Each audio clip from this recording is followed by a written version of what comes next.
Hare Krishna everyone, happy Kartik to all of you. और आज हम करने जा रहे हैं भीष्म देव की स्तुति, जो है हमारे कार्तिक कोर्स का लास्ट चैप्टर। इवन कार्तिक में तो आप जितना करते रहें वो ही कम है, लेकिन हमारे आचार्यों द्वारा जो दिया गया है कम से कम हमें वो करने का प्रयास करना चाहिए। तो सबसे पहले मंगलाचरण। ओम अज्ञानतिमिरान्धस्य ज्ञानाञ्जनशलाकया चक्षुरुन्मीलितं येन तस्मै श्रीगुरुवे नमः। नमो ओं विष्णुपादाय कृष्णपृष्ठाय भूतले श्रीमते भक्तिवेदान्त स्वामी इति नामिने। नामस्ते सरस्वते देवे गौरवाणी प्रचारिणे निर्विशेष शून्यवादी पाश्चात्य देशताग्नि। जय श्री कृष्ण चैतन्य प्रभु नित्यानंद श्री अद्वैत गदाधर श्रीवासादि गौर भक्त वृंद की जय। हरे कृष्ण कृष्ण कृष्ण हरे हरे, हरे राम राम राम हरे हरे, हरे कृष्ण कृष्ण कृष्ण हरे हरे, हरे राम राम राम हरे हरे, हरे कृष्ण कृष्ण कृष्ण हरे हरे, हरे राम राम राम हरे हरे। सो आइए अब हम करते हैं। भीष्म देव जो थे भगवान श्री कृष्ण के बड़े उत्तम भक्त थे, और ये भीष्म स्तुति भी भगवान श्री कृष्ण को अति प्रिय है। तो आइए आज हम इसको गाएं। श्री भीष्म उवाच इति मैत्री उक्काल्पित विस्तृणा भगवती सत्वता पुंगवे विभूम्नि स्वसुखम उपगते क्वचित् विहरन्तं प्रकृतिम उपयेषि यद्भवा प्रवाह। अर्थात भीष्मदेव ने कहा, अभी तक मैं जो सोचता, जो अनुभव करता था, जो चाहता था, वह विभिन्न विषयों तथा वृत्तियों के अधीन था, किंतु अब मुझे उसे परम शक्तिमान भगवान श्री कृष्ण में लगाने दो। वे सदैव आत्मतुष्ट रहने वाले हैं, किंतु कभी कभी भक्तों के नायक होने के कारण इस भौतिक जगत में अवतरित होकर दिव्य आनंद लाभ करते हैं। यद्यपि ये संपूर्ण भौतिक जगत उन्हीं के द्वारा सृजित है। तात्पर्य श्रील प्रभुपाद द्वारा श्रील प्रभुपाद की जाए। क्योंकि भीष्म देव एक राजनेता, कुरुवंश के मुखिया, महान सेनापति तथा क्षत्रियों के अग्रणी थे, अतएव उनका मन अनेक विषयों में बटा रहता और उनका चिंतन, अनुभूति तथा उनकी इच्छाएं विभिन्न बातों में लगी रहती थीं। अब शुद्ध भक्ति प्राप्त करने के उद्देश्य से वह परम पुरुष भगवान श्री कृष्ण पर ही समस्त चिंतन, अनुभूति तथा इच्छाओं को केंद्रित करना चाहते थे। यहाँ पर श्री कृष्ण को भक्तों के नायक तथा सर्वशक्तिमान कहा गया है। यद्यपि भगवान श्री कृष्ण आदि भगवान हैं, लेकिन वे अपने शुद्ध भक्तों को भक्ति में सेवा का वरदान देने के निमित्त इस धरा पर स्वयं अवतरित होते हैं। कभी वे भगवान कृष्ण के रूप में, जो वे स्वयं है, और कभी भगवान श्री चैतन्य के रूप में अवतरित होते हैं। दोनों ही शुद्ध भक्तों के नायक हैं। श्री भगवान के शुद्ध भक्तों में श्री भगवान की सेवा करने के अतिरिक्त अन्य कोई इच्छा नहीं रहती, अतः वे सात्वत कहलाते हैं और श्री भगवान ऐसे सात्वतों में अग्रणी हैं। इसलिए श्री भीष्म देव को अन्य कोई इच्छा नहीं है। जब तक मनुष्य सभी प्रकार की भौतिक इच्छाओं से शुद्ध नहीं हो लेता, तब तक श्री भगवान उसके अगुवा नहीं बनते। इच्छाओं को मिटाई नहीं जा सकती, लेकिन उन्हें केवल शुद्ध करना होता है। श्रीमद् भागवत गीता में स्वयं श्री भगवान ने पुष्टि की है कि वे श्री भगवान की सेवा में निरंतर लीन रहने वाले शुद्ध भक्त को उसके हृदय के भीतर में उपदेश देते हैं। ऐसे उपदेश किसी भौतिक हेतु के लिए नहीं, अपितु अपने घर श्री भगवान के धाम वापस जाने हेतु दिया जाता है। श्रीमद् भागवत गीता में कहा गया है, भौतिक प्रकृति पर अपना प्रभुत्व जताने वाले साधारण व्यक्ति के लिए श्री भगवान उसके कार्यों की अनुमति प्रदान करते हैं और उसके साक्षी बनते हैं, लेकिन वह अभक्तों को भगवत धाम जाने की शिक्षा कभी नहीं देते। विभिन्न जीवों, भक्तों तथा अभक्तों के साथ श्री भगवान के व्यवहार में यही अंतर है। वे समस्त जीवों के अग्रणी हैं। जिस प्रकार राजा बंदियों तथा स्वतंत्र नागरिकों का समान रूप से शासक होता है, लेकिन भक्तों तथा अभक्तों के प्रति अनेक व्यवहार भिन्न भिन्न होते हैं। अभक्त लोग श्री भगवान से कभी कोई उपदेश ग्रहण करने की चिंता नहीं करते, इसलिए श्री भगवान उनके विषय में मौन बने रहते हैं। यद्यपि वे उनके समस्त कार्यों के साक्षी बनकर उन्हें अच्छा या बुरा फल देते हैं। भक्तगण इस भौतिक अच्छाई बुराई से परे होते हैं। वे आध्यात्मिक पथ पर अग्रसर होते रहते हैं, अतएव उन्हें किसी प्रकार की भौतिक इच्छा नहीं रहती। भक्त ये भी जानते हैं कि भगवान श्री कृष्ण के आदि नारायण हैं, क्योंकि भगवान श्री कृष्ण ही अपने पूर्ण अंश से कारुण्यतक्षाई विष्णु के रूप में प्रकट होते हैं, जो संपूर्ण भौतिक सृष्टि के मूल स्रोत हैं। श्री भगवान भी अपने शुद्ध भक्तों का संग करने के इच्छुक रहते हैं और उन्हीं के लिए वे इस धरा पर अवतरित होकर उन्हें आनंद प्रदान करते हैं। श्री भगवान स्वयं की इच्छा से प्रकट होते हैं। वे प्रत्येक ही परिस्थितियों से बाध्य नहीं होते, अतएव उन्हें विभु या सर्वशक्तिमान कहा गया है, क्योंकि वे प्रकृति के नियमों पे कभी नहीं बनते।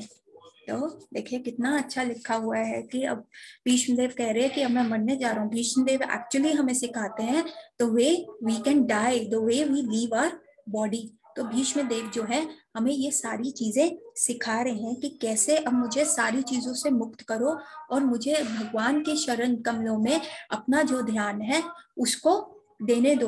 अब मैं और सारी चीजों में व्यस्त नहीं होना चाहिए। This is the right way to die. और ये तभी हो सकता है जब हमने थ्रू आउट लाइफ इसका प्रैक्टिस किया हो। कमिंग टू श्लोक नंबर, ये जो है ये कैंटो नंबर 1 का चैप्टर नंबर 9 है और उसका श्लोक नंबर 32 अभी हमने पढ़ा। अब हम 33वां श्लोक 33 श्लोक पढ़ रहे हैं।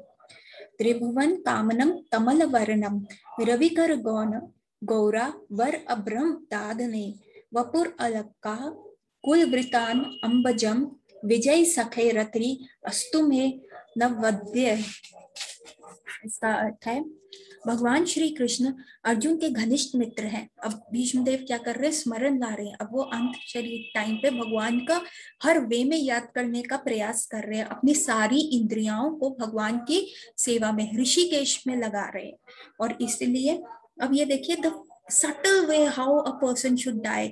जब थ्रू आउट लाइफ आप ये प्रैक्टिस करोगे तभी होगा। इसलिए कार्तिक में ये इंपॉर्टेंट है पढ़ना, क्योंकि कार्तिक हमें प्रिपेयर करता है। इट्स अ क्रैश कोर्स जो हमें प्रिपेयर करता है डेथ के लिए। भगवान श्री कृष्ण अर्जुन के घनिष्ठ मित्र हैं। वे इस धरा पर अपने दिव्य शरीर में प्रकट हुए हैं, जो तमाल वृक्ष सदृश नीले रंग का है। उनका शरीर तीनों लोक, उच्च, मध्य तथा अधोलोक में हर एक को आकर्षित करने वाला है। उनका चमचमाता पीतांबर तथा चंदन की चित्रावली से सज्जित मुख कमल मेरे आकर्षण का विषय बने और मैं सकाम फलों की इच्छा ना करूं। तात्पर्य श्रील प्रभुपाद द्वारा, श्रील प्रभुपाद की जाए। जब श्री कृष्ण स्वेच्छा से इस धरा पर प्रकट होते हैं तब वे अपनी अंतरंगा शक्ति के मध्य से ऐसा करते हैं। उनके दिव्य शरीर के आकर्षित अंगों को देखने की इच्छा तीनों लोक अर्थात ग्रह मंडल के उच्च स्था, मध्यस्था तथा अधोलोकों में होती है। ब्रह्मांड भर में कहीं भी भगवान श्री कृष्ण जैसे सुंदर शारीरिक लक्षणों वाला कोई नहीं है। अतएव उनके दिव्य शरीर को भौतिक रूप में निर्मित किसी वस्तु से कुछ सरोकार नहीं है। अर्जुन को यहाँ विजेता कहा गया है और भगवान श्री कृष्ण को उसके घनिष्ठ मित्र। कुरुक्षेत्र युद्ध के पश्चात शरशय्या पर लेटे भीष्मदेव भगवान श्री कृष्ण की वेशभूषा का स्मरण कर रहे हैं, जिसे वे अर्जुन के सारथी के रूप में धारण किए हुए थे।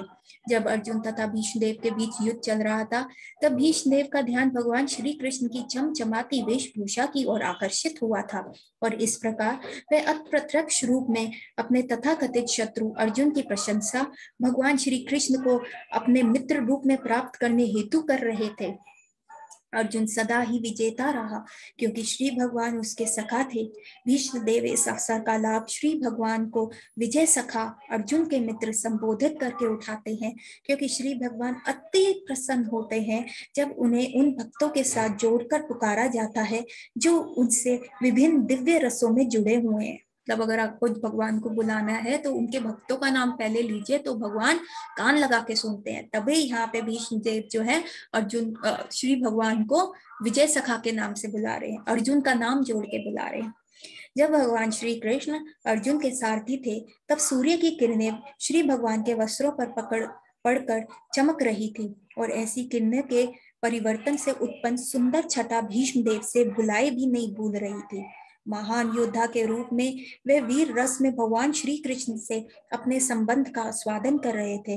विभिन्न रसों में से किसी भी रस में श्री भगवान के साथ दिव्य संबंध होने पर भक्त सर्वाधिक आनंद प्राप्त करते हैं। अल्पज्ञ संसारी मनुष्य जो श्री भगवान के दिव्य रूप में अपने आप को संबंधित दिखाना चाहते हैं, वे सीधे ही ब्रज धाम की गोपियों का अनुकरण करते हुए माधुर्य रस दिखावा करते हैं।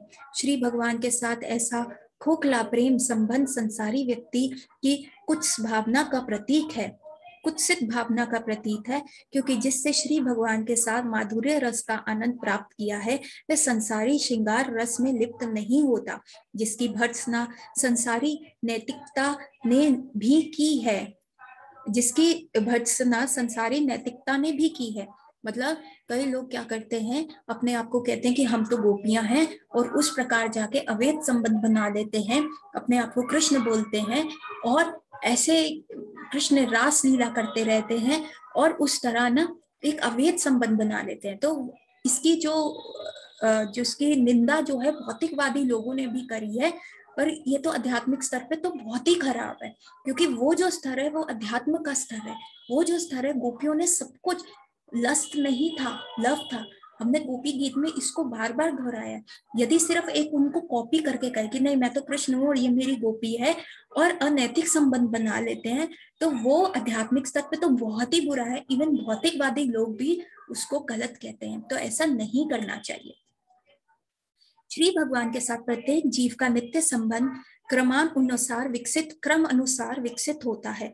परमेश्वर के साथ जीव का वास्तविक संबंध 5 प्रमुख रसों में किसी एक में हो सकता है।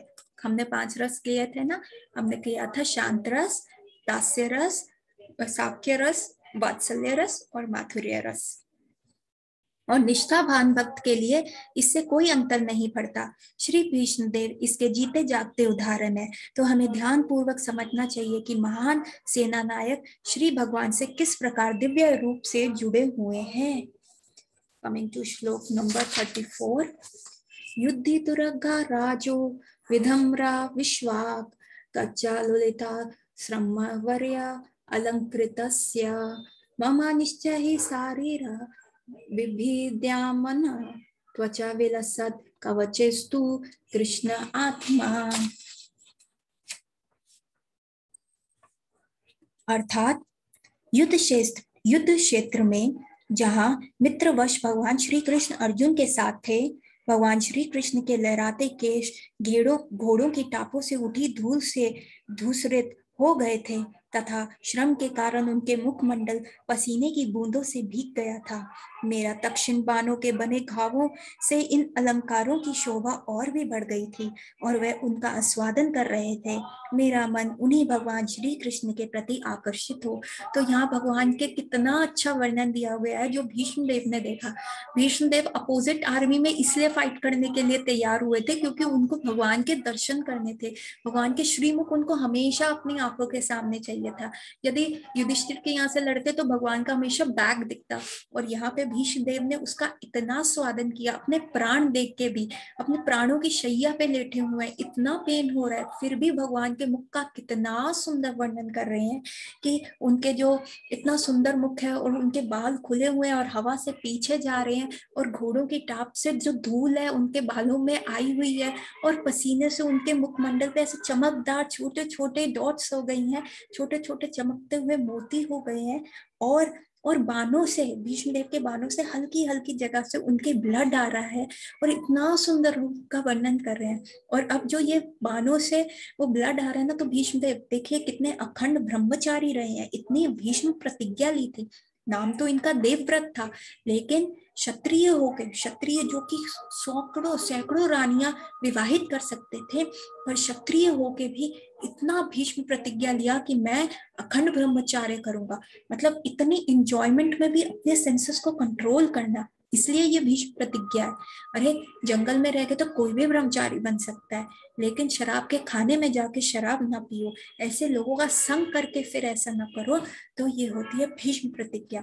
और ऐसे अखंड ब्रह्मचारी भगवान अब गोपियों का वर्णन कर रहे हैं। भीष्म देव जो है कह रहे हैं ये जो बाण से जो ब्लड निकला है ना, ये एक्चुअली ब्लड नहीं है, ये मुझे ऐसे दिख रहा है कि गोपियों की लव बाइट है, और आपका इतना घनिष्ठ प्रेम है गोपियों के साथ, मतलब इतना सुंदर वर्णन। तो आप देखिए, अगर एक ब्रह्मचारी ये सब गोपियों के साथ भगवान का संबंध को डिस्कस कर रहा है, और वो भी अपनी मृत्यु शैया पे।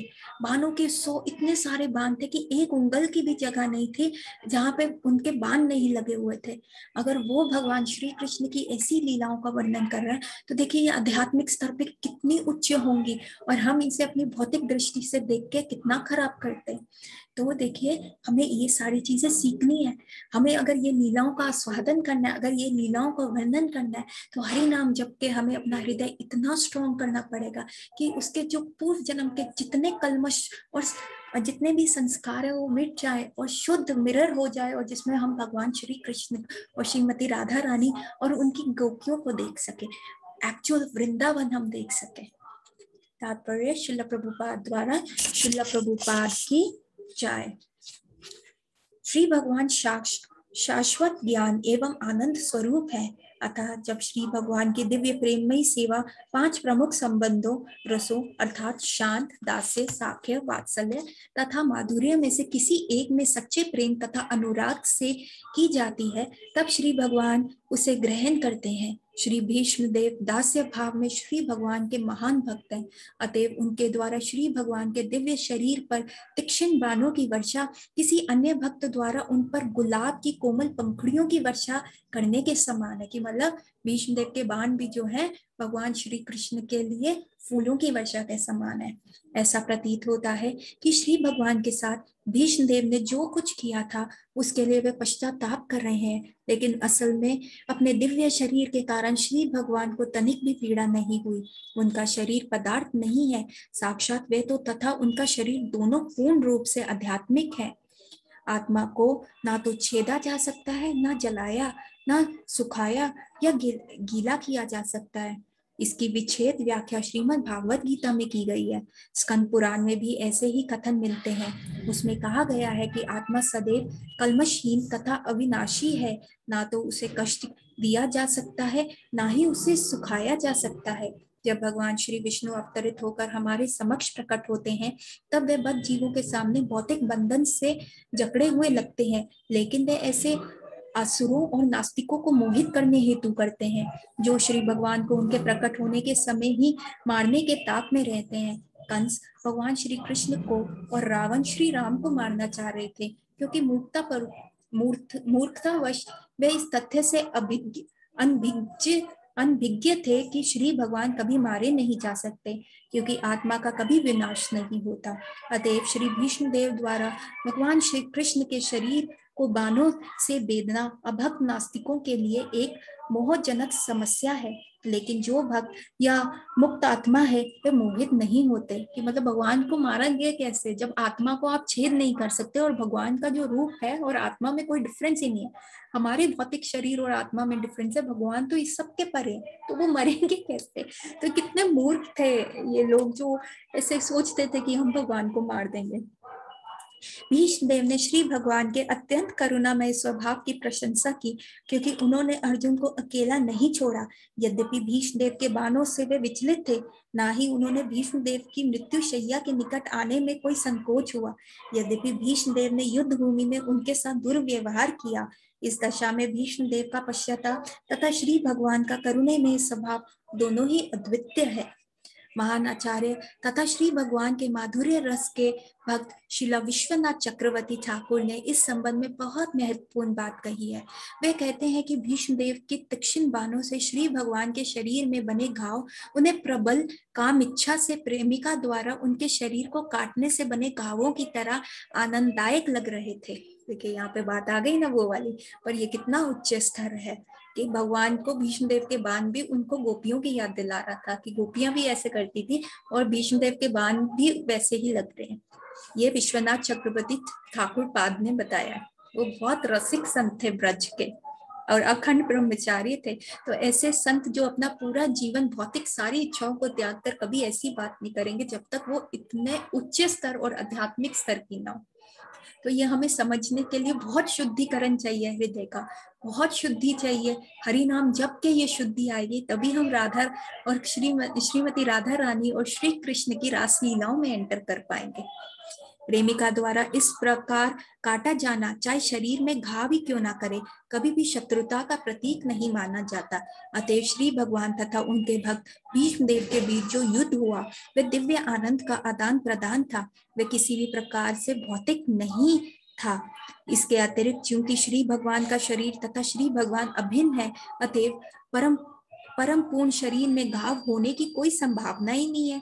नुकीले बाणों से बने तथकथित घाव सामान्य व्यक्ति को चकराने वाले हैं, लेकिन जिसको थोड़ा भी परम ज्ञान है वह वीर रस में किए गए इस दिव्य आनंद प्रदान को समझ सकता है। भीष्मदेव के तीक्ष्ण बाणों से बने घावों से श्री भगवान अत्यंत प्रसन्न थे। विद्यमान शब्द अत्यंत महत्वपूर्ण है, क्योंकि श्री भगवान की त्वचा श्री भगवान से भिन्न नहीं है। क्योंकि हमारी त्वचा हमारी आत्मा से भिन्न है, अतएव हमारे लिए विद्यमान अथवा रगड़ खाया एवं कटा शब्द अत्यंत उपयुक्त होगा। दिव्य आनंद कई प्रकार का होता है और इस जगत में जितने भी कार्यलाप हैं वे दिव्य आनंद के उल्टे प्रतिबिंब मात्र हैं। क्योंकि इस संसार की हर वस्तु सांसारिक है, अतएव वे दोषपूर्ण है, लेकिन परम जगत में प्रत्येक वस्तु एक ही परम स्वभाव के होने के कारण वहां दोष रहित विभिन्न प्रकार के आनंद है। श्री भगवान को अपने महान भक्त भीष्मदेव द्वारा उत्पन्न भाव आनंद प्रदान कर रहे थे, और क्योंकि भीष्मदेव वीर रस के भक्त हैं, अतएव वे उसे घायल दशा वाले भगवान श्री कृष्ण पर अपना ध्यान स्थित करते हैं। भीष्मदेव ने भगवान श्री कृष्ण को वीर रस जो है वो कराया था। कमिंग टू श्लोक नंबर 35। सपदी सखी वाचो निस्यम माध्यये निज प्रायोर बाल्यो रथम निवेश्य स्थितिवती पारा सैनिकयोर अक्षना हितवती पार्था सखेरति ममस्तु। अर्थात अपने मित्र के आदेश का पालन करते हुए भगवान श्री कृष्ण कुरुक्षेत्र के युद्ध स्थल में अर्जुन तथा दुर्योधन के सैनिकों के बीच प्रविष्ट हो गए और वहां स्थित होकर उन्होंने अपनी कृपा दृष्टि से विरोधी पक्ष की आयु क्षीण कर दी। ये सब शत्रु पर उनकी दृष्टिपात करने मात्र से ही हो गया। मेरा मन उन भगवान श्री कृष्ण में स्थिर हो। देखिए कितना अच्छा है कि भगवान ने अर्जुन का फ्रेंडशिप अगर है ना, friend in need is a friend in deed, तो फ्रेंडशिप कैसे निभाई जाती है तो वो हमें श्री भगवान से सीखनी चाहिए कि रथ बीच में ले गए और विरोधी पक्ष को सिर्फ देखने मात्र से उनकी जो है आयु क्षीण कर दी। तात्पर्य श्रील प्रभुपाद द्वारा श्रील प्रभुपाद की जाए। श्रीमद् भागवत गीता में अर्जुन के अच्युत भगवान श्री कृष्ण को आज्ञा दी कि वे उसके रथ को सैनिकों के व्यू के बीच में ले चले। उससे उन्होंने कहा कि वे वहां तब तक ठहरे जब तक वे युद्ध के आए हुए उन शत्रुओं का निरीक्षण पूरा ना कर ले जिससे उसे लड़ना था। जब श्री भगवान से ये कहा गया तो उन्होंने तुरंत वैसा ही किया, मानो वे कोई आज्ञा पालक हों। श्री भगवान ने विपक्षी दल के सभी महत्वपूर्ण व्यक्तियों की ओर संकेत करते हुए कहा, ये रहे भीष्मदेव, ये रहे द्रोण इत्यादि। परम पुरुष होने के कारण श्री भगवान ना तो किसी के आज्ञा पालक है ना संदेशवाहक, चाहे वह जो भी हो, लेकिन अपने शुद्ध भक्तों पर अहेतु की कृपा तथा वात्सल्य के कारण कभी कभी वे अपने भक्त के आदेश का पालन एक तत्पर दास की तरह करते हैं। अपने भक्त के आदेश का पालन करते हुए वे उसी प्रकार प्रसन्न होते हैं जिस प्रकार पिता अपने नन्हे बालक के आदेश को पूरा करने में प्रसन्न होता है। यह तभी संभव है जब श्री भगवान तथा उनके भक्तों के बीच शुद्ध दिव्य प्रेम हो, और भीष्मदेव इस तथ्य से भली भांति अवगत थे, इसलिए उन्होंने श्री भगवान को पार्थ सखे कहकर संबोधित किया। श्री भगवान ने अपनी कृपा दृष्टि से विपक्षियों की आयु क्षीण कर दी। कहा जाता है कि कुरुक्षेत्र की युद्ध भूमि में एकत्र हुए सारे योद्धाओं को मोक्ष लाभ हो सका, क्योंकि मृत्यु के समय उन्होंने साक्षात श्री भगवान का दर्शन किया था। अतएव अर्जुन के शत्रुओं की आयु को क्षीण करने का अर्थ ये नहीं है कि भगवान श्री कृष्ण अर्जुन का पक्ष ले रहे थे, बस तथा वे विपक्षियों पे भी कृपालु थे, क्योंकि यदि वे सामान्य तौर पर घर में मरे होते तो उन्हें मोक्ष लाभ ना हुआ होता। यहाँ उन्हें मृत्यु के समय श्री भगवान के दर्शन करना और तथा भौतिक जीवन से मुक्ति पाने का अवसर मिला था। अतएव श्री भगवान सर्व मंगलमय है और वे जो कुछ करते हैं वे सबकी भलाई के लिए होता है। ऊपर से ये सब उनके घनिष्ठ मित्र अर्जुन की विजय के लिए प्रतीत हो रहा है, लेकिन वास्तविक रूप में यह अर्जुन के शत्रुओं की भलाई के लिए था। ऐसा है श्री भगवान की दिव्य कार्य लाभ, और जो भी इन्हें समझता है वह भी इस भौतिक शरीर का त्याग करने के उपरांत मोक्ष प्राप्त करता है। श्री भगवान किसी भी हालत में कोई गलती नहीं करते, क्योंकि वे परम पूर्ण है और सर्वदा सबके लिए मंगलमय है। कितना अच्छा है, भगवान सब पे कितनी कृपा करते हैं। कमिंग टू श्लोक नंबर 36। व्यवस्था प्रतान्मुखम निरक्षय स्वजन वधा विमुखस्य दोष बुद्धया कुमतिम अहद आत्मविद्ययस चरण रति परमस्य तस्य मयस्तु। अर्थात जब युद्ध क्षेत्र में अर्जुन अपने समक्ष सैनिकों तथा सेनापतियों को देखकर अज्ञान से कुलसित हो रहा लग रहा था, तब श्री भगवान ने उसके अज्ञान को दिव्य ज्ञान प्रदान करके समूल नष्ट कर दिया। उनके चरण कमल सदैव मेरे आकर्षण के लक्ष्य बने रहे। तात्पर्य श्रील प्रभुपाद द्वारा। श्रील प्रभुपाद की जय। राजाओं तथा सेनापतियों को लड़ने वाले सैनिकों के समक्ष खड़ा होना पड़ता है। वास्तविक युद्ध की प्रणाली यही है। तब राजा तथा सेनापति आज के तथा कथित राष्ट्रपति या रक्षा मंत्री जैसे नहीं होते थे। जब बेचारे सैनिक या भाड़े के सिपाही एक दूसरे के आमने सामने लड़ रहे होते तो राजा या सेनापति घर में बैठे नहीं रह सकते थे।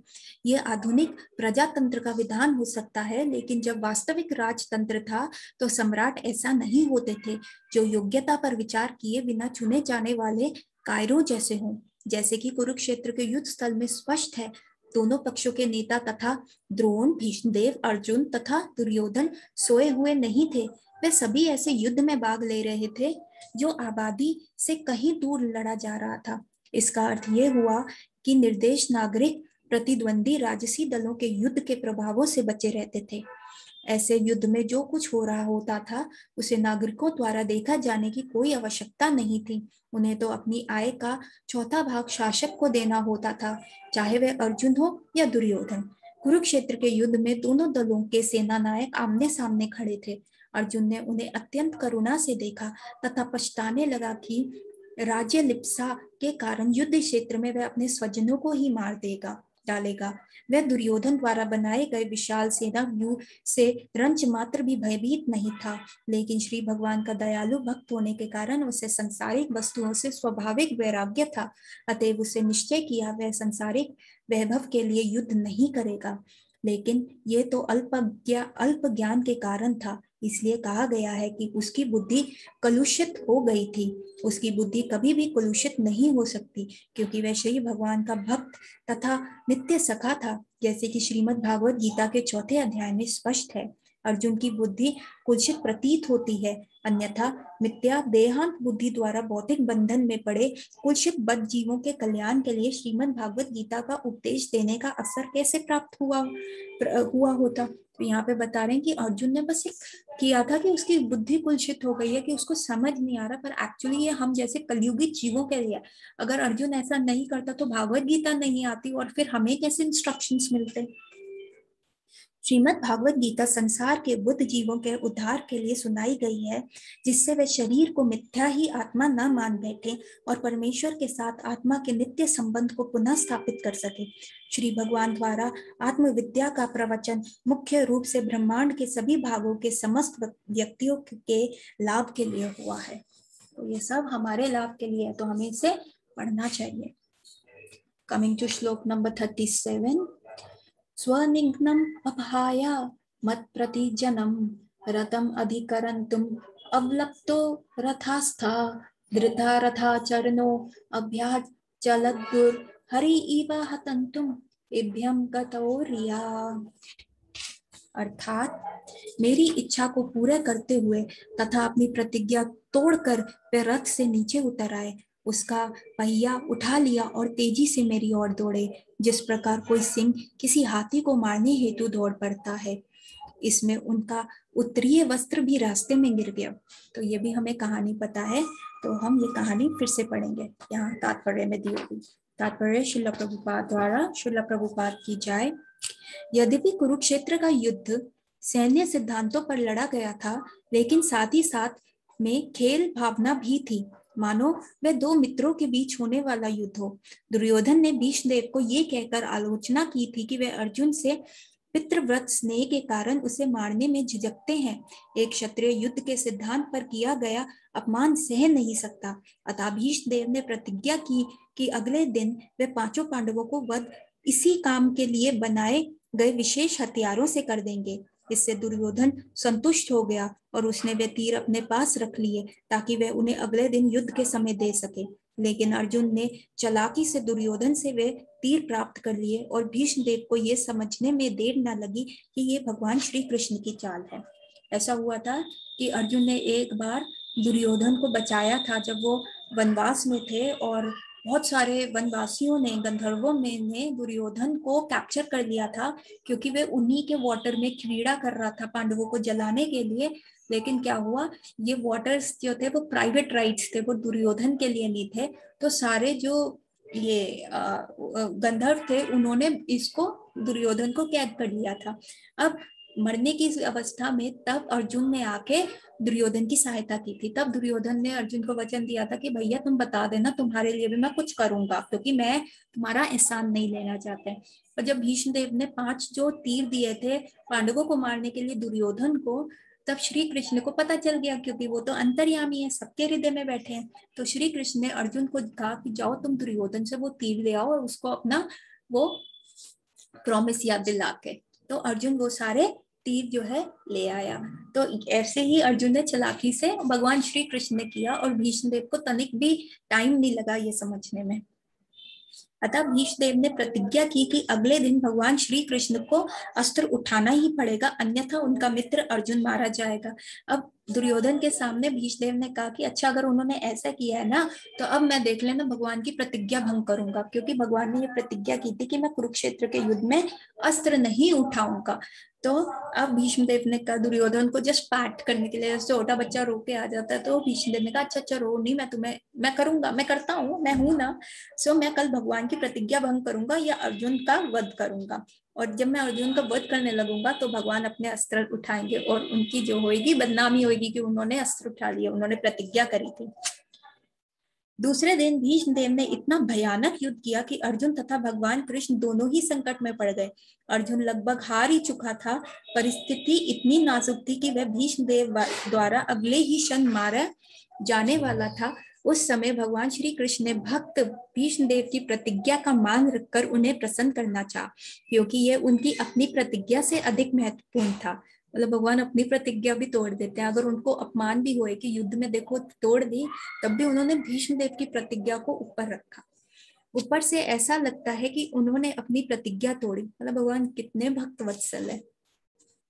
उन्होंने कुरुक्षेत्र युद्ध प्रारंभ होने से पूर्व प्रतिज्ञा की थी कि मैं कोई अस्त्र धारण नहीं करूंगा और किसी भी पक्ष के लिए अपने बल का प्रयोग नहीं करूंगा। लेकिन अर्जुन की रक्षा करने हेतु वे रथ से उतरे, रथ का पहिया उठाया और क्रुद्ध होकर भीष्मदेव पर तेजी से इस प्रकार झपटे जैसे सिंह हाथी को मारने झपटता है। इस रास्ते में उनका अंग वस्त्र गिर गया और क्रोधवश उन्होंने ध्यान भी नहीं था कि उनका उत्तरा ही गिर गया है।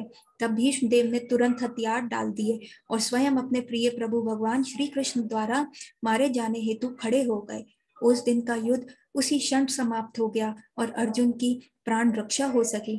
निसंदेह अर्जुन की मृत्यु की कोई संभावना नहीं थी, क्योंकि साक्षात श्री भगवान रथारूढ़ थे। लेकिन क्योंकि भीष्मदेव चाह रहे थे कि भगवान श्री कृष्ण अपने मित्र को बचाते हेतु हथियार उठाए, अतएव श्री भगवान ने ऐसी स्थिति उत्पन्न कर दी कि अर्जुन की मृत्यु सन्नट जान पड़े। वह भीष्मदेव के समक्ष ये दिखाने हेतु आए कि भीष्मदेव की प्रतिज्ञा पूरी हो गई और उन्हें पहिया उठा लिया।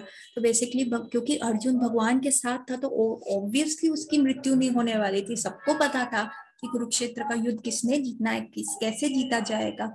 लेकिन फिर भी भीष्मदेव की प्रतिज्ञा को सर्वोपरि रखते हुए भगवान ने ऐसी परिस्थिति कर ली और रथ का पहिया उठा लिया और अपनी प्रतिज्ञा भंग कर ली। कमिंग टू श्लोक नंबर 38। सीता विशिखा हतो विष्णनीतं सह क्षतिजा परिप्लुतः अत्लयानो मे प्रसभम अभिसास्वे मध्वदार्थम स्वभावतु मे भगवान गते मुकुंद। अर्थात भगवान श्री कृष्ण जो मोक्ष को देते हैं वे मेरे परम गंतव्य हो। युद्ध क्षेत्र में उन्होंने मुझ पर आक्रमण किया, मानो वे मेरे पहने बाणों से बने घावों के कारण क्रुद्ध हो गए हों। उनका कवच छितर गया था और उनका शरीर घावों के कारण खून से सन गया था। तात्पर्य श्रील प्रभुपाद द्वारा श्रील प्रभुपाद की जय। कुरुक्षेत्र के युद्ध क्षेत्र में भगवान श्री कृष्ण तथा भीष्म देव के आपसी व्यवहार अत्यंत रोचक हैं, क्योंकि भगवान श्री कृष्ण की गतिविधियां अर्जुन के प्रति पक्षतापूर्ण और भीष्म देव के प्रति शत्रुतापूर्ण लग रही है, लेकिन वास्तव में ये सब कुछ महान भक्त भीष्म देव के प्रति विशेष अनुग्रह दिखाने हेतु था। ऐसी लीलाओं की सबसे बड़ी विशेषता ये होती है कि भक्त शत्रु का अभिनय करते हुए भी श्री भगवान को प्रसन्न कर सकता है। मतलब भक्त भी जो है शत्रु का अभिनय मतलब एक्टिंग करते हुए भगवान को प्रसन्न कर सकता है। परम पूर्ण होने के कारण श्री भगवान अपने भक्त की शत्रु वेश में भी सेवा ग्रहण कर सकते हैं। परमेश्वर का कोई शत्रु नहीं हो सकता, ना ही कोई तथाकथित शत्रु उन्हें हानि पहुंचा सकता है, क्योंकि वे अजीत हैं। तो भी उन्हें आनंद आता है जब उनका कोई शुद्ध भक्त उन पर शत्रु की तरह प्रहार करता है। भगवान को वीर रस का आनंद आता है, या बड़ों के जैसे उनको डांटता है, यद्यपि उनसे श्रेष्ठ कोई हो ही नहीं सकता। भक्त तथा श्री भगवान के बीच ये कुछ दिव्य आदान प्रदान के व्यवहार है, किंतु जिन्हें शुद्ध भक्ति की कोई जानकारी नहीं है वे ऐसी लीलाओं के रहस्य को नहीं जान सकते। भीष्मदेव ने एक वीर योद्धा की भूमिका निभाई और उन्होंने जानबूझकर श्री भगवान के शरीर को बाणों से बीन दिया, जिससे सामान्य लोगों की दृष्टि में श्री भगवान घायल प्रतीत हो गए, लेकिन वास्तव में ये अभक्तों को मोहग्रस्त करने हेतु था। पूर्णतः दिव्य शरीर कभी घायल नहीं किया जा सकता और भक्त कभी भी श्री भगवान का शत्रु नहीं बन सकता। यदि ऐसा ही होता तो भीष्मदेव उन्हें श्री भगवान की अपने जीवन के परम गंतव्य के रूप में इच्छा ना करते। यदि भीष्मदेव भगवान श्री कृष्ण के शत्रु होते तो भगवान श्री कृष्ण बिना हिले डुले ही उनका विनाश कर देते। उन्हें रथ से सने घाव लेकर भीष्मदेव के समक्ष आने की आवश्यकता नहीं थी, लेकिन उन्होंने ऐसा किया क्योंकि ये युद्ध भक्त अपने द्वारा उत्पन्न घावों से सुशोभित श्री भगवान के दिव्य सौंदर्य का दर्शन करना चाह रहा था। श्री भगवान व उनके भक्त में दिव्य रस का आदान प्रदान ऐसे होता है। ऐसी लीलाओं से भक्त तथा भगवान दोनों का यश बढ़ता है। श्री भगवान इतने क्रुद्ध थे कि जब वे भीष्मदेव की ओर लपक रहे थे तो अर्जुन ने उन्हें रोका, लेकिन वे माने नहीं और भीष्मदेव की ओर उसी प्रकार बढ़ चल रहे थे जिस प्रकार एक प्रेमी दूसरे प्रेमी के पास विघ्न बाधाओं की चिंता न करते हुए बढ़ता जाता है। ऊपरी तौर से उनका संकल्प भीष्मदेव को मारने का था, लेकिन वास्तव में वे अपने महान भक्त को प्रसन्न करना चाह रहे थे। श्री भगवान निसंदेह समस्त भक्त जीवियों के उद्धारक हैं। निर्विशेषवादी उनसे मोक्ष की कामना करते हैं और वे उन्हें मनोवांछित फल देते हैं, लेकिन यहाँ तो भीष्मदेव श्री भगवान के साक्षात स्वरूप को देखने की इच्छा व्यक्त करते हैं। सभी शुद्ध भक्त ऐसे ही कामना करते हैं। तो कितना ही अच्छा है कि कितना कंपेयर किया जाए। हमें लगता है कि जो भगवान है वो भीष्मदेव को मारने के लिए जा रहे हैं, लेकिन देखिए परोक्षवाद कितना है। मतलब भगवान इतने टेढ़े हैं, सीधी चीज ना करते हैं, ना दिखाते हैं और ना शास्त्रों में लिखते हैं। तो गुरु साधु के द्वारा ही हम ये शास्त्र समझ पाएंगे, वरना तो हमें ऐसा लगेगा कि भैया भगवान जो है भीष्मदेव के दुश्मन हो गए। लेकिन यहाँ लिखा हुआ है, श्रील प्रभुपाद बता रहे हैं कि भीष्मदेव के प्रति भगवान ऐसे लपके जैसे एक प्रेमी दूसरे प्रेमी की तरफ जा रहा है। मतलब कितना अगाढ़ प्रेम है। इसको भौतिक दृष्टि से मत समझिए, आत्मा की दृष्टि से समझिए, आध्यात्मिक दृष्टि से समझिए कि कैसे भगवान हमारे साथ कैसे संबंध बना सकते हैं और हम भगवान के साथ कैसे संबंध बना पाएंगे। बहुत अच्छा है, बहुत ही रस है। विजय रहा कुटुंबा अता तोत रहे धृता हाय रश्मि तच्चिड़ेक्षमी भगवती रतिर अस्तु में मुमुर्षोर यम ही निरीक्ष्य हता गथा स्वरूपम। अर्थात मृत्यु के क्षण में मेरे परम आकर्षण भगवान श्री कृष्ण के प्रति हो। मृत्यु के क्षण में मेरा परम आकर्षण भगवान श्री कृष्ण के प्रति हो मैं अपना ध्यान अर्जुन के उस सारथी पर एकाग्र करता हूँ जो अपने दाहिने हाथ से चाबुक लिए था और बाईने हाथ में लगाम की रस्सी थामे और सभी प्रकार से अर्जुन के रथ की रक्षा करने के प्रति अत्यंत सावधान थे। जिन लोगों ने कुरुक्षेत्र की युद्ध स्थल में उनका दर्शन किया उन सबने मृत्यु के उपरांत अपना मूल स्वरूप प्राप्त कर लिया, क्योंकि सबने मरते समय भगवान के दर्शन किए। तात्पर्य श्रील प्रभुपाद द्वारा। श्रील प्रभुपाद की जय। श्री भगवान की शुद्ध भक्त निरंतर अपने हृदय में श्री भगवान की उपस्थिति का दर्शन करते हैं, क्योंकि प्रेममयी सेवा द्वारा श्री भगवान से वे दिव्य रूप से संबंधित रहते हैं। ऐसा शुद्ध भक्त श्री भगवान को क्षण भर के लिए भी नहीं भूल सकता। यही समाधि है। योगी अपनी इंद्रियों को अन्य समस्त व्यापारों से हटाकर परमात्मा में एकाग्र करने का प्रयास करते हैं और इस प्रकार अंतर्गोत्व वे समाधि प्राप्त करते हैं। लेकिन भक्त तो श्री भगवान के साकार रूप के साथ साथ उनके नाम, यश, लीलाएं आदि का निरंतर स्मरण करते हुए सहज ही समाधि प्राप्त कर लेता है। अतएव योगी तथा भक्त की एकाग्रता एक ही स्तर पर नहीं होती। योगी की एकाग्रता यांत्रिक होती है, जबकि शुद्ध भक्ति एकाग्रता शुद्ध प्रेममयी तथा स्वाभाविक स्नेह युक्त सहज भाव होती है। भीष्मदेव शुभ भक्त थे और सेना नायक के रूप में वह निरंतर पार्थ सारथी के रूप में श्री भगवान के युद्ध क्षेत्र वाले स्वरूप का स्मरण कर रहे थे। अतएव पार्थ सारथी के रूप में श्री भगवान की लीलाएं भी शाश्वत है। कंस के कारागार में अपने प्रकट्य से लेकर अंत में मौसल लीला तक समस्त ब्रह्मांडों में श्री भगवान की लीलाएं एक एक कर वैसे ही घटित होती हैं जिस प्रकार घड़ी की सुइयां एक बिंदु से दूसरे बिंदु तक चलती जाती हैं। और ऐसी लीला में पांडव तथा भीष्मदेव जैसे अनेक पार्षद उनके नित्य संगी रहते हैं।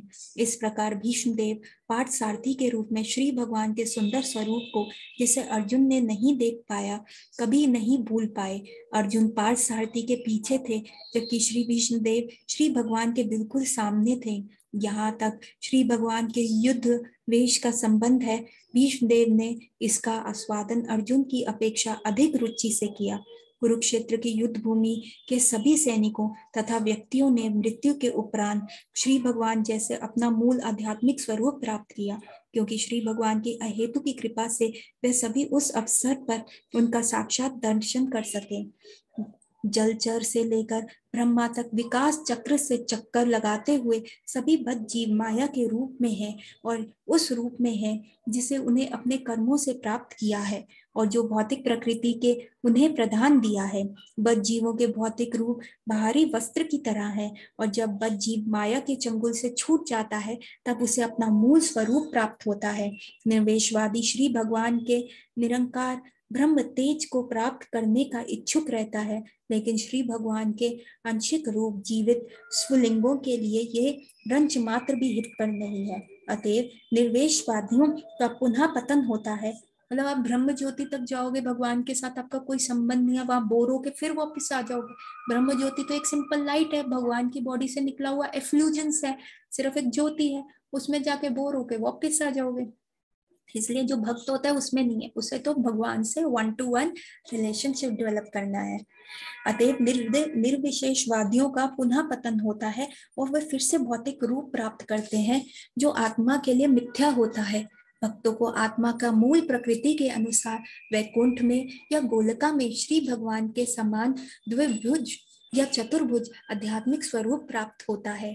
वह स्वरूप के 100% आध्यात्मिक है, जीव का स्वरूप है और कुरुक्षेत्र की युद्ध भूमि में दोनों ओर से युद्ध करने वाले योद्धाओं ने अपना अपना स्वरूप प्राप्त किया, जिसकी पुष्टि श्री भीष्म देव कर रहे हैं। अतः भगवान श्री कृष्ण केवल पांडवों पर ही नहीं, दूसरे पक्ष पर भी दयालु थे, क्योंकि उनको सबको एक ही जैसा फल प्राप्त हुआ। भीष्म देव भी वही सुविधा चाहते थे और यही श्री भगवान ने उनकी प्रार्थना थी। यद्यपि श्री भगवान के पार्षद रूप में किसी भी स्थिति में उनका पद सुरक्षित है। निष्कर्ष ये है कि जो भी व्यक्ति मन में या साक्षात श्री भगवान का दर्शन करते हुए देह त्यागता है, वह अपना स्वरूप प्राप्त करता है। यही जीवन का सर्वोच्च सिद्धि है। मतलब भगवान का जब आप स्वरूप को याद करते हो तो आपको एक्चुअल आपकी आत्मा का क्या एक्चुअल रूप है वो आप प्राप्त करते हो, और तब आत्मा और आपके शरीर में कोई डिफरेंस नहीं रहता, वो आत्मा का स्वरूप होता है और वो बहुत ही आनंदमय ब्लिसफुल होता है। Coming to श्लोक नंबर 40. ललिता गति विलासः वल्गुहसा प्रणये निरक्षन् कल्पित्रो रूमनः कृतामनुकृतवत्या उन्मादः प्रकृतिम अगंत किला यस्य गोपः वधः. नहीं, पहले अर्थ. मेरा मन उन भगवान श्री कृष्ण में एकाग्र हो जिनकी चाल तथा प्रेम भरी मुस्कान ने ब्रज धाम के रमणीय गोपियों को आकर्षित कर दिया. मतलब आप कृष्ण को, कृष्ण द्वारका कृष्ण या हस्तिनापुर के कृष्ण या जगन्नाथपुरी के कृष्ण या मथुरा के कृष्ण को मतलब इतना प्रेम नहीं आएगा. भीष्म देव भी वहीं पे आ गए, वृंदावन के कृष्ण को याद कर रहे हैं. वही सर्वोच्चम है. जो वहां पे भगवान गोपियों के साथ थे वो सर्वोत्तम याद करने वाले हैं. भीष्म देव अखंड ब्रह्मचारी और वो भगवान की वृंदावन लीला जो गोपियों के साथ हुई थी उन लीलाओं को याद कर रहे हैं.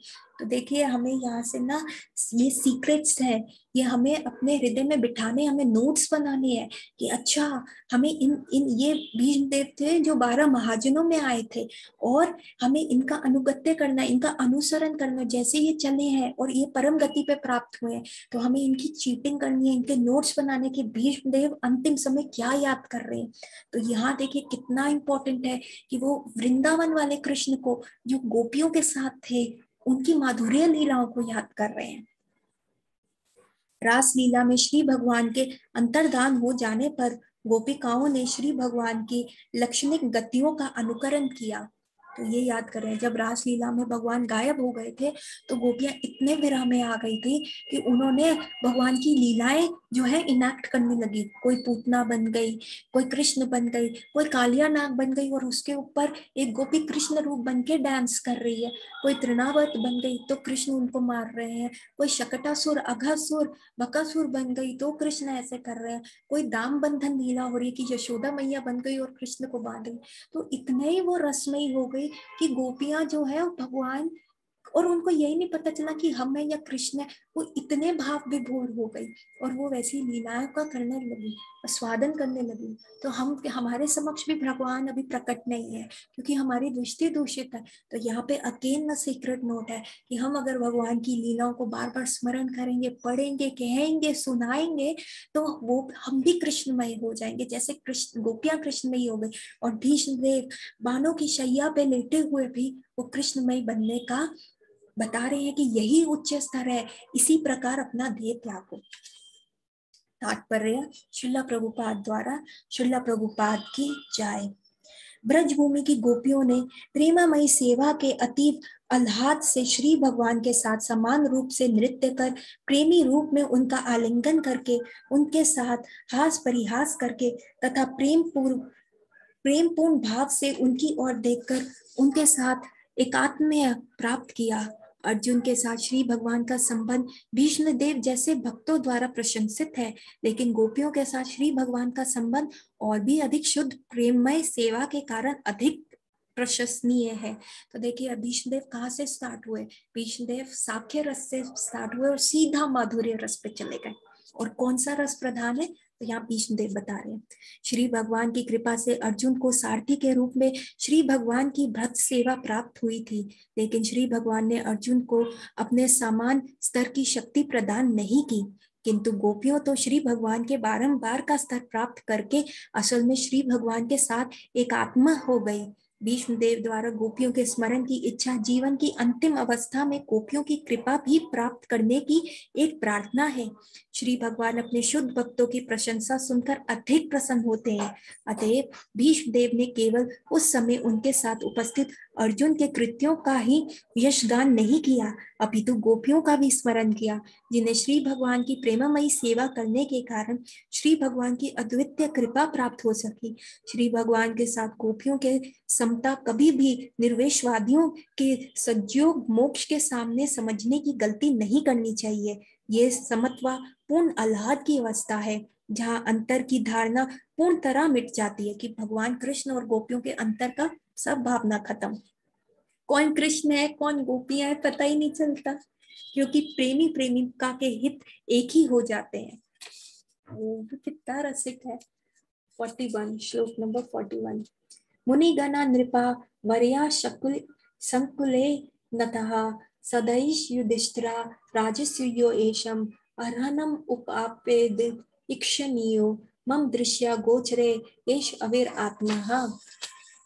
विष्णुदेव कह रहे हैं, महाराज युधिष्ठिर द्वारा संपन्न राजसूय यज्ञ में विश्व के सभी महापुरुष, राजाएं तथा विद्वानों की एक महान सभा हुई थी और उस सभा में सबने श्री कृष्ण की पूजा परम पूज्य भगवान के रूप में की थी। ये सब मेरी आंखों के सामने हुआ और मैंने इस घटना को स्मरण रखा, जिससे मेरा मन श्री भगवान में लगा रहे। और यहाँ गोपियों का करके विष्णुदेव को रियलाइज हो गया, oh this is the hard capped secret of Krishna, ये सीक्रेट मैं बाहर नहीं कर सकता। तो वो फिर से युधिष्ठिर महाराज की तरफ अपना ध्यान कर रहे हैं कि अरे मैं गोपियों का करूंगा तो देखो कृष्ण एम्बैरस हो रहे हैं, उनके गाल लाल हो रहे हैं, और ये जो है ये प्राइवेट टॉक्स है, पर अभी तो मेरे को मेरे मैं क्योंकि बाणों की शैया में लगा हुआ हूँ, तो दुर्योधन भी है, कर्ण भी है, बहुत सारे योद्धा आ गए हैं, शकुनी भी है, जिनके सामने मैं भगवान कृष्ण की प्राइवेट टॉक्स कैसे लीक करूं। तो इसलिए भीष्मदेव जो है वो राजसूया यज्ञ की तरफ चले गए। तो भगवान का सीक्रेट, भक्त और भगवान का संबंध कैसा है, किसी को कहने की जरूरत नहीं होती। एक प्रेमी और प्रेमिका का संबंध होता है ना, अगर प्रगाढ़ प्रेम हो तो पति आंख भी उठाता है तो पत्नी समझ जाती है कि पति को क्या चाहिए। और वैसे ही गुरु और शिष्य का संबंध होता है, गुरु कहे बिना ही शिष्य ऐसे कर लेते हैं। ऐसे शिला प्रभुपाद और उनके शिष्यों का ऐसा ही घनिष्ठ संबंध हुआ करता था कि शिला प्रभुपाद को बोलना भी नहीं पड़ता था और उनके शिष्य वो कार्य कर देते थे। तात्पर्य शिला प्रभुपाद द्वारा शिला प्रभुपाद की जाए। कुरुक्षेत्र में विजयी होने के उपरांत चक्रवर्ती सम्राट महाराज युधिष्ठिर ने राजसूय यज्ञ संपन्न किया। उन दिनों सिंहासन पर बैठने के पश्चात राजा अपना श्रेष्ठता घोषित करने के उद्देश्य में विश्व भर में विचरण हेतु एक घोड़ा छोड़ते थे, और किसी भी राजकुमार या राजा को यह स्वतंत्रता था कि वह उस सम्राट की सत्ता को माने या न माने। जो विरोध करता था उसे सम्राट से युद्ध करके विजय द्वारा अपनी श्रेष्ठता सिद्ध करनी होती थी। हारने पर उसे अपने जीवन की बलि देनी होती थी, जिससे उसके स्थान पर अन्य राजा या प्रशासक बन सके। अतएव महाराज युधिष्ठिर ने भी पूरे संसार में चुनौती के रूप में ऐसे घोड़ा भेजा और संसार भर के राज्यों तथा राजकुमारों ने महाराज युधिष्ठिर को चक्रवर्ती सम्राट के रूप में स्वीकार कर लिया। तत्पश्चात महाराज युधिष्ठिर के अधीन विश्व के सभी शासकों को राजसूय यज्ञ में सम्मिलित होने हेतु आमंत्रित किया गया। ऐसे यज्ञ में अरबों रुपए व्यय होते हैं, अतएव ये छोटे मोटे राजाओं के बस की बात न थी। ऐसे यज्ञ अत्यधिक खर्चीले होने तथा वर्तमान परिस्थिति में संपन्न कर पाने में कठिन होने से इस कलयुग में संभव नहीं है। ना ही कोई ऐसे निपुण पुरोहित रह गए हैं जो ऐसे यज्ञ का भार अपने ऊपर ले सके।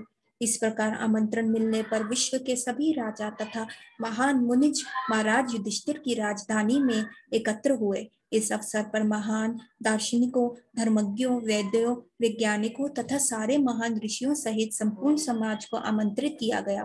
कहने का तात्पर्य यह है कि समाज में ब्राह्मण तथा क्षत्रिय सर्वोच्च व्यक्ति होते हैं और वे सभी उस सभा में आमंत्रित थे। समाज में वैश्य तथा शूद्रों का स्थान कम महत्वपूर्ण होता है, अतएव यहाँ उनका उल्लेख नहीं किया गया। आधुनिक युग में सामाजिक कार्यकल्पों में परिवर्तन होने से वृत्तिपरक पदों के रूप में मनुष्यों की महत्ता भी बदल गई है। इस प्रकार उस महान सभा में भगवान श्री कृष्ण सबकी आंखों के तारे बने हुए थे। प्रत्येक व्यक्ति भगवान श्री कृष्ण को देखना चाह रहा था और प्रत्येक व्यक्ति उनको सादर प्रणाम करना चाहता था। श्री भीष्मदेव को यह सब कुछ स्मरण था, अतएव उन्होंने प्रसन्नता की कि उनके आराध्य पूर्ण पुरुषोत्तम भगवान उनकी आंखों के सामने अपने वास्तविक स्वरूप में उपस्थित थे। अतएव परम भगवान पर ध्यान लगाने का अर्थ है उनके कार्यकल्पों, रूप, लीलाओं, नाम तथा महिमा का ध्यान करना। परम पुण्य के निरंकार पक्ष का ध्यान लगाने के भ्रम से यह अधिक सरल है। श्रीमद् भागवत गीता में ये स्पष्ट कथन है कि श्री भगवान के निरंकार पक्ष का ध्यान करना अत्यंत कठिन है। ये वास्तव में कोई ध्यान नहीं, ये तो समय का अपव्यय मात्र है, क्योंकि इससे शायद ही कभी वांछित फल प्राप्त होता है। किंतु भक्तगण श्री भगवान के वास्तविक स्वरूप तथा उनकी लीलाओं का ध्यान करते हैं, इसलिए भगवान भक्तों के लिए सहज सुलभ है। इसका उल्लेख भी श्रीमद् भागवत गीता में हुआ है। श्री भगवान अपनी दिव्य लीलाओं से अभिन्न है। इस श्लोक में इसका भी संकेत हुआ है कि जब भगवान श्री कृष्ण मानव समाज के समक्ष विशेष रूप से कुरुक्षेत्र के युद्ध में साक्षात उपस्थित थे, तो वे उस समय के महानतम पुरुष माने गए। भले ही तब उन्हें पूर्ण पुरुषोत्तम भगवान ना स्वीकार किया गया हो। ये प्रचार की कोई महापुरुष मृत्यु के पश्चात ईश्वर की तरह पूजा जाता है भ्रमिक है, क्योंकि मृत्यु के पश्चात किसी भी मनुष्य को ईश्वर नहीं बनाया जा सकता। ना ही श्री भगवान कभी मनुष्य हो सकते हैं, भले ही वे साक्षात विद्यमान क्यों ना हो। ये दोनों ही विचार उदाहरणीय है। मानववाद का विचार भगवान श्री कृष्ण पर लागू नहीं होता। श्लोक नंबर 42।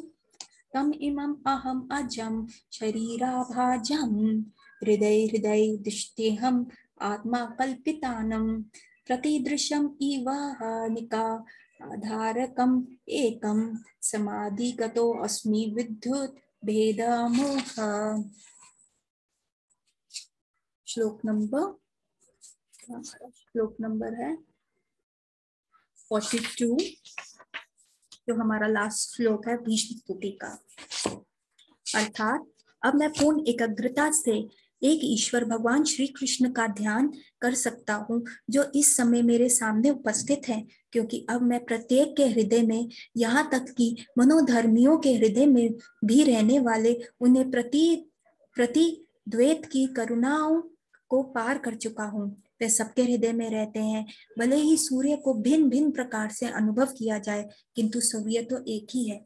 तो भीष्मदेव अब अपने अंतिम श्वास में अपना पूरा ध्यान जो है भगवान पे एकाग्र करते हुए कह रहे हैं।